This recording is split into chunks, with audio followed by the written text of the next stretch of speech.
আমরা বিশেষ করে উল্লেখ করেছি যে নির্বাচন কেন্দ্রে ঢোকার পরে প্রিজাইডিং অফিসারকে অবহিত করার একটা কথা বলা আছে, তারপরে আমরা কাজ শুরু করতে পারব। আমরা বলেছি আমরা আইডি কার্ড বা পরিচয়পত্র পাওয়ার পরে কেন প্রিজাইডিং অফিসারকে অবহিত করতে হবে? এটা তো একটা কি বলে আমাদের জন্য এক ধরনের বাধার মতো আমরা মনে করি। তো তারা এটা বলেছেন যে এটা জিনিসটা তারা দেখবেন।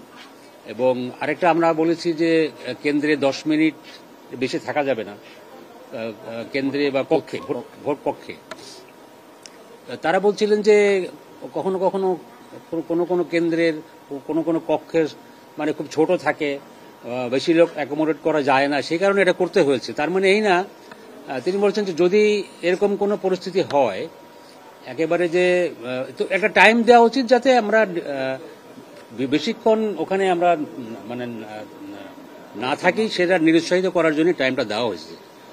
মানে আমরা যেটা বুঝেছি যে এটা তারা একদম ঘড়ি ধরে 10 মিনিট এরকম ভাবে মিন করছেন না। এবং আমরা আলোচনা এটাও মনে করেছি যে না, ওনারা অনেকখানি আন্তরিক, আমাদের কাজের ক্ষেত্রে সহযোগিতা করতে কমিশনও আন্তরিক, এবং কমিশন মনে করে যে সিসি ক্যামেরা না থাকলেও সাংবাদিক ক্যামেরা যদি থাকে সেটা তাদের জন্য হেল্পফুল হবে। তো আমরা সব মিলিয়ে আশ্বস্ত, এবং আমরা আশা করছি যে কমিশন আমাদের যে সুপারিশমালা আমরা দিয়েছি সংশোধনীতে সেটা তারা বিবেচনা করবেন, এবং আমরা এক্ষেত্রে ইতিবাচক কিছু দেখতে পাবো।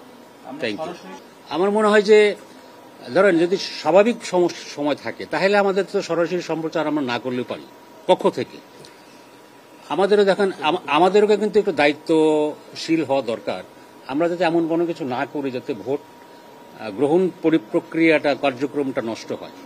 কিন্তু যদি কোনো অনিয়ম থাকে, কোনো কেন্দ্র দখলের ব্যাপার থাকে, জাল ভোটের ব্যাপার থাকে, বা কোনো পক্ষ যদি কোনো একটা পরিস্থিতি তৈরি করার চেষ্টা করে, সেক্ষেত্রে আপনি কোনো নিয়ম কার্যকর হবে বলে আমার মনে হয় না। তখন আমাদের যেভাবে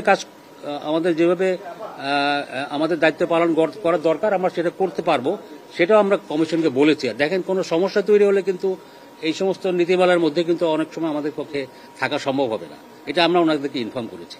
ইলেকশন কাভার করার জন্যই আমাদের এই নীতিমালা, তাই না? তো সেটা যদি এর আগে আমরা না পাই তাহলে তো আমাদের লাভ হচ্ছে না। আমরা এটাও বলেছি দেখেন এটা পুরোপুরি হুবহু আগের কমিশনের যে নীতিমালাটা দিয়েছিল সেটারই জাস্ট ফটোকপি, আর তো কিছু না। এটা তো হতে পারে না, কারণ এখন পরিস্থিতি চেঞ্জ হয়েছে।